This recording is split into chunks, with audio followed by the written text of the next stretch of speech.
This is Moodo. Moodo is a smart home fragrance diffuser which allows you to mix and match different fragrances in order to create your own new fragrance. Moodo connects to Wi-Fi, so you can control it from anywhere by using the mobile app. This video will show you how to connect your Moodo device to your private Wi-Fi network. After that, you will be able to use Moodo's mobile app, which has some really cool smart home features. And guess what? This process only needs to be done once.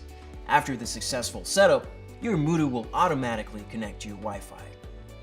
To connect your Moodo to your private Wi-Fi network, there are two steps that you need to complete. First, connect your mobile phone to your Moodo, and then connect your Moodo to your Wi-Fi. So let's start. In this box, you will find a Moodo device, a power cord, and a user manual.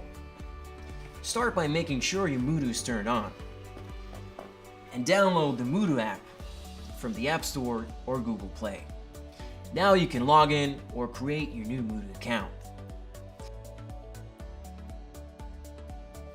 This is my favorite part. Place the capsules inside the device.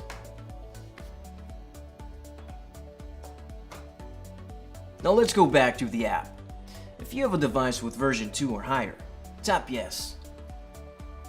Start by connecting your mobile phone to a Wi-Fi network named Moodo and enter the password. If the device does not connect automatically, you will need to open your mobile device settings, look for the Moodo Wi-Fi, enter the password manually, and go back to the app.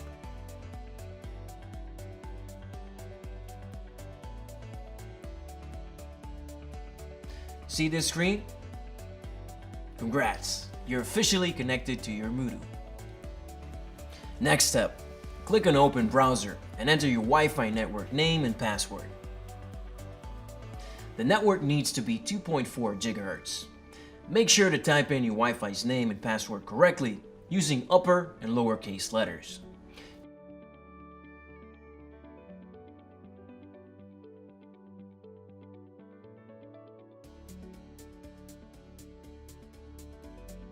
You will know that you're all set when the Moodo capsules show up in your mobile app. If at the end of the process you receive this message, it means Wi-Fi connection was not successful and you need to reset your device and start the setup process again. To reset your Moodo device, you need to press the plus button and the top left fan button at the same time and hold for a few seconds until the power light starts blinking. When the blinking stops, your device has been reset and it is ready to start the setup process again. If you need any further assistance, see more information in the video comments. Have fun creating your mood, and don't forget to rate us.